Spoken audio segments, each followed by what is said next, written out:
Welcome and greetings, dear students. Any discussion on ANCOVA models does not complete without ANCOVA models. ANCOVA models or analysis of covariance models is a general linear model which blends ANCOVA model and regression. The ANCOVA model is an extension of ANCOVA model. The aim of analysis of covariance model is to examine the differences in mean values of dependent variables after controlling for some independent variables.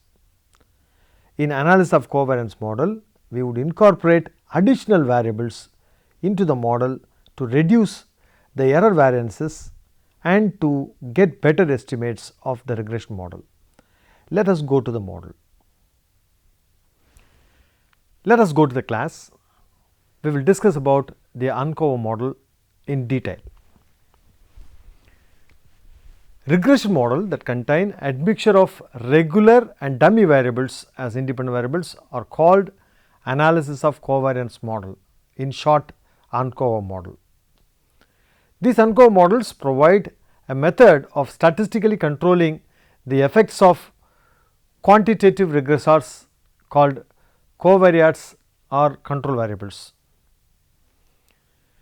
Control variables include both quantitative and qualitative variables.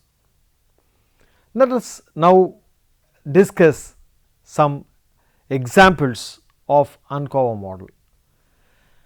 ANCOVA model, as I told you, a mixture contains a mixture of qualitative and quantitative independent variables. Here d is the qualitative variable and y is the quantitative variable, and so this model is technically an ANCOVA model. Here in this case, this is a time series model. We are going to discuss this ANCOVA model in the context of measuring the shifting change in the consumption between the war period and the normal period. Here CT is the consumption expenditure at time t and YT is the disposable income at time t. D is the dummy variable for two time periods. D1t is equal to 1 if it is a normal period and 0 if it is a war period. So, normal period is compared with the war period in consumption. Now, the conditional mean of consumption at the war time is alpha plus beta 2 YT, and conditional expenditure, consumption expenditure at normal time D1t is equal to 1 is the consumption, conditional consumption expenditure at normal time, that is equal to alpha plus beta 1 plus beta 2 YT. So, now we can compare the wartime consumption of consumption with the normal time consumption expenditure. The difference here is this beta 1 term. So, usually the beta 1 would be higher, it would be higher than the normal than the wartime consumption expenditure. If this is positive and significant, then we would say because of war the consumption is dropped. So, beta 1 is the differential autonomous consumption expenditure at normal period over the war period. So, this one here it is called shifting of intercept. The intercept is the only difference between these two models. So, this intercept, this shifting in the consumption expenditure can be captured using this ANCOVA model. So, ANCOVA models are used to capture the shift in the intercept. Not only the intercept changing or intercept shifting models, we can also model the intercept shifting and slope changing models. Let us consider this simple ANCOVA model. Actually, this is an ANCOVA model because it contains the dummy variables like DMI and the quantitative variables like XI and the interaction effect like model. Actually, interaction effect like a variable DMI into XI. So, you have got a admixture of dummy and the quantitative variables, and so this model is called the ANCOVA model. In this is an ANCOVA model because it contains the dummy and the quantitative variables on the right hand side, and this helps to model the shift in the intercept and change in the slope. So, by here in this example yi is the monthly saving of the ith household, and DMI is the dummy variable for male headed household, and DMI is equal to 1 if ith household is headed by male and 0 otherwise, that is female headed. UI is the random error term. In this model, if you look at the conditional average of y given DMI is equal to 0 equal to alpha plus beta 2 xi, that is the average saving of the female headed household. And now we can find the conditional average of yi given DMI, that is male headed household, equal to alpha plus beta 1 plus beta 2 plus beta 3 xi. This is the average saving of the male headed household. Just compare these two equations. Actually, the first one is the female headed households saving, and this one is the average saving of the male headed household. Here the intercept term, actually this is a constant term. If you compare these two equations, you have beta 1 as additional parameter, and in the slope, this beta 2 is the slope in this saving function, and here the slope is beta 2 plus beta 3. So, this beta 3 is the additional slope that is added with the slope. So, you have additional terms beta 1 that indicates the shift in the intercept, and this beta 3 is the changing slope parameter. So, beta 1 is the differential autonomous saving of male headed household over female headed family, and beta 3 is differential marginal propensity to save of the male headed household over the female headed household. So, in this this ANCOVA model, you can capture the shift in the intercept and change in the slope. So, this is the example, and this is the result of this simple ANCOVA model. So, this will give you some indication how these models are estimated and how it is reported. There are other examples for which you can have better you will appreciate the application of this ANCOVA model. Measuring discrimination. Actually, in the previous case, in the ANCOVA model discussion, we saw the introduction of dummy variables for gender really captures the change in the average salary of males and female employees, male and female employees. Let us take the same model, but with one additional covariate called years of schooling of employees. Okay, now let us see. yi here in this model is the salary of ith employee, xi is the years of schooling of ith employee, and di is the gender dummy.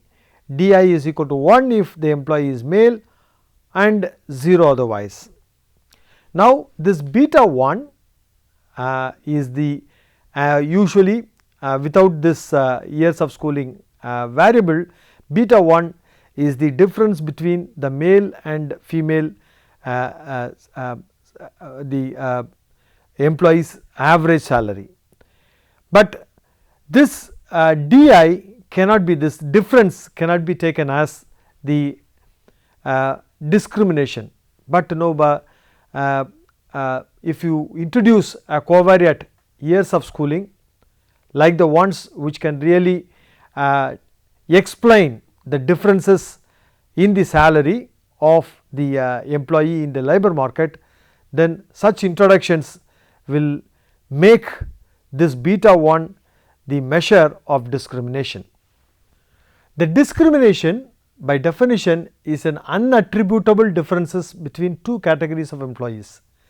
So, the beta 1 in the model really explains only the difference, but if you introduce the attributable variables into the wage function, then those attributable variables will take away the attributes, the share of wages that can be explained by the labor market.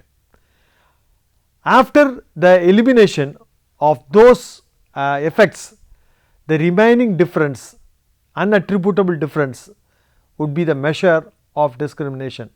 So, in this case, in this ANCOVA model, after removing the effects of all the covariates variables that attribute to the wage, if you remove all this, the remaining thing, the coefficient of the dummy variable really measures the discrimination. To find the mean differences in salary after accounting for all the possible causes of differences, regular t-test may not provide such interesting discussion, but this ANCOVA model really gives you the measure of exact difference, not just the difference in salary in general. So, ANCOVA models provide scope for introducing control variables into the model, and so could give scope for measuring the actual discrimination. So, this is an advantage of the ANCOVA model. We can use these ANCOVA models to account the structural breaks in the equations. The traditional test that is used for identifying the structural difference is the Chow test. Let us take this example. The Chow tests are applied to examine the structural stability of a regression model in time or cross section context. Let us take one example. This is a time series example, and this yt is equal to beta 0 plus beta 1 xt plus ut. This is the regression estimated for two periods, time 1 and time 2. It can be before and after the reform period, or before war and war period, interwar period. So, it can be applied in any context. Let us take the two periods, and for the two periods you have different coefficients.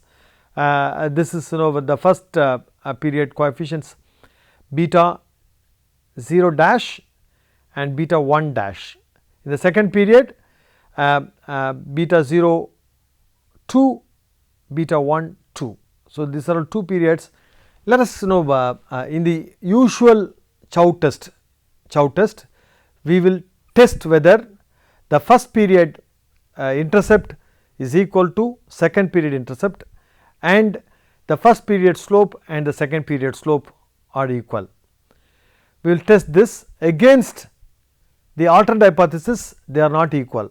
The alternative I call hypothesis will include whether only the intercept is different, or only the slope is different, or both are different. So, these are the three possibilities that you can really imagine of, but Chow test only tests whether this is true or not, whether they are the intercepts are equal and the slopes are equal simultaneously or otherwise. So, this procedure would not tell whether the difference in the regressions was because of the difference in intercept or because of the slope, or both. So, Chow tests will not get to the more detailed discussions on the structural break. structural changes captured in terms of shift in the intercept and change in the slope can be analyzed using as ANCOVA model like this. In fact, we are trying to see whether the intercepts of period 1 and period 2 is same, or the slope of period 1 and period 2 is same, is analyzed in the Chow test. That can be captured using this ANCOVA model. This is ANCOVA model because it has got the dummy and the quantity variables both in the right hand side. So, let us explain how this different cases are seen in the graph, and how this is these things are analyzed using this framework in comparison to the Chow test framework. Just look at this. Here in this case, the intercepts of the two period are the same, the first period and the second period are the same, and the slope are also the same. This can be analyzed or captured using the coefficients beta 1 and beta 3.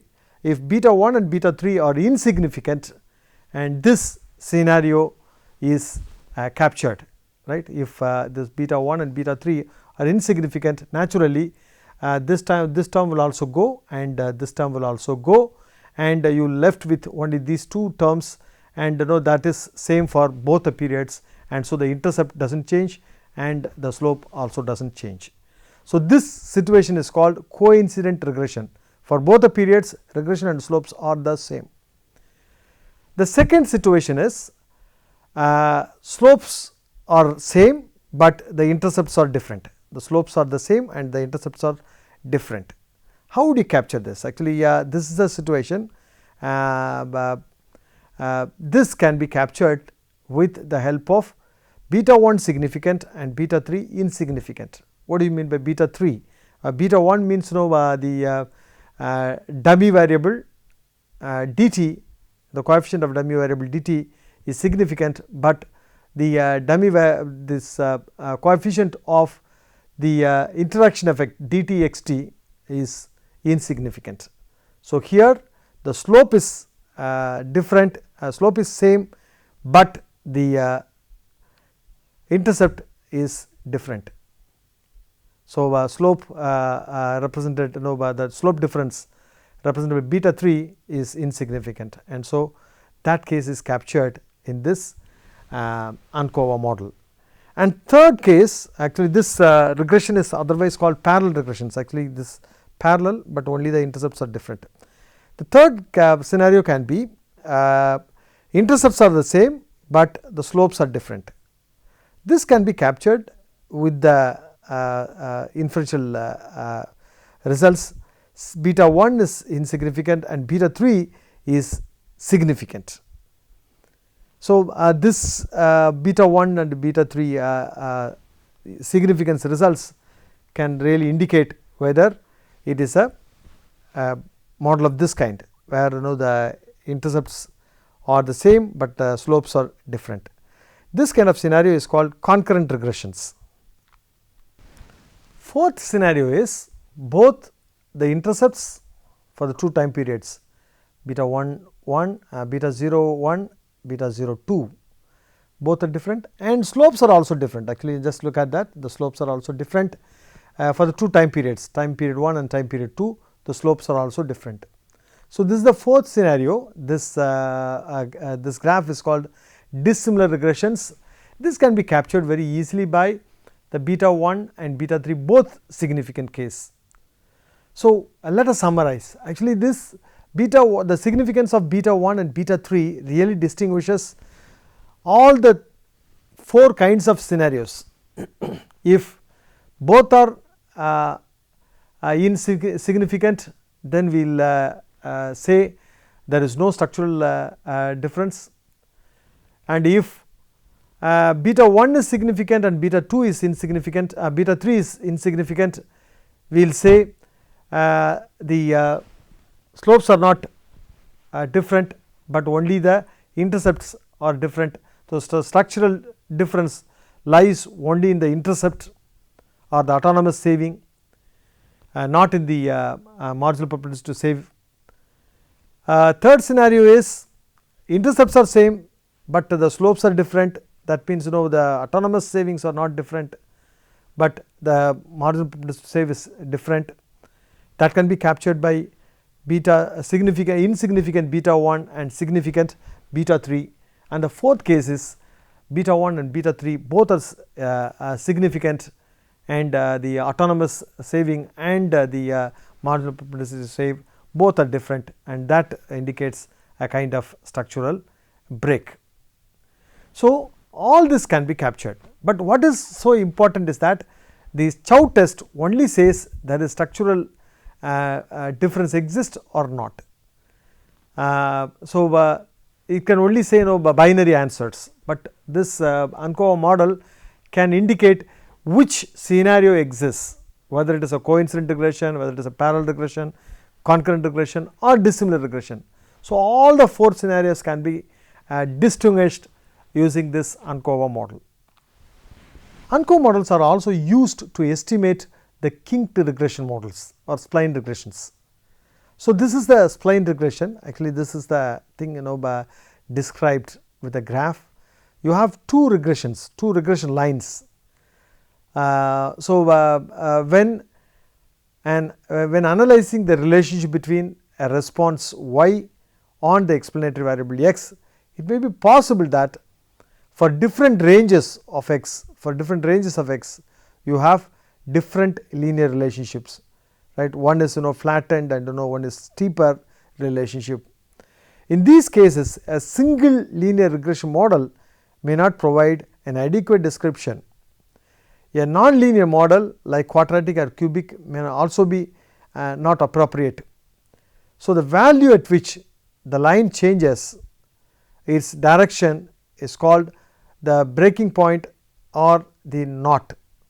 So, this line can be estimated with the help of a particular variant of ANCOVA model. When there is only one breakpoint is assumed at x star, the model can be written as xi is equal to beta 0 plus beta 1 xi plus ui for xi less than x star. We will have another different regression y is equal to beta 0 c plus beta 1 c xi plus vi for xi greater than x star. If xi is known, a separate regression can be run using piecewise or switching regression. So, this is the switching regression that captures both the changes. So, let us define a model beta 0 plus beta 1 xi plus beta 2 xi minus x star di plus ui, where yi, let me take this case sales commission, xi is the sales and yi is the sales commission. So, the sales commission depends on the amount you sell, and x star is the threshold level of incentive, right. You try to steeply increase the incentive beyond that particular threshold level of sales. So, that will be steeper than the flatter sales commission before that x star. Di equal to 1 if xi is greater than the threshold level of saving. Actually, the sales is above the threshold level of sales equal to 0 otherwise. So, the xt star threshold is captured in this dummy. So, now let us take the conditional average of yi when the sales is less than the threshold level, di is equal to 0, we get beta 0 plus beta 1 xi.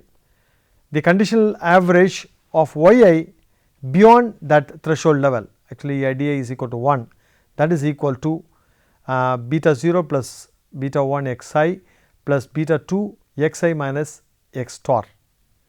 So, we will get beta 0 minus beta 2 x I star plus beta 1 plus beta 2 x I. So, you just run when the values are known naturally, we can just run this regression to obtain the values of beta 0, beta 1, beta 2. These values we can get the smooth kinked regression model or spline regression model, and this can be estimated only this can be estimated with the help of this ANCOVA model. ANCOVA models are also used to very much used in panel data regressions to measure the fixed effects. That model is called LSDV model.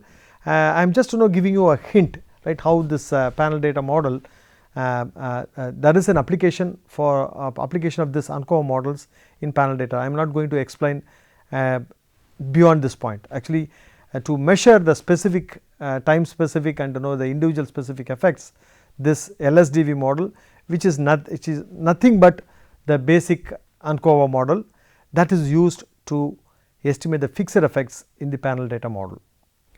What have we learned today? I started with the meaning of ANCOVA model. I illustrated the application of simple ANCOVA models in practice. I hope now you are able to understand the meaning, to appreciate the importance and to identify the context of application. Also, I hope you would be able to interpret and report the results of ANCOVA models. This lecture concludes the discussion on the use of qualitative variables as independent variables. In the next module, I am going to discuss the use of qualitative variables as dependent variable. Until we meet next, goodbye.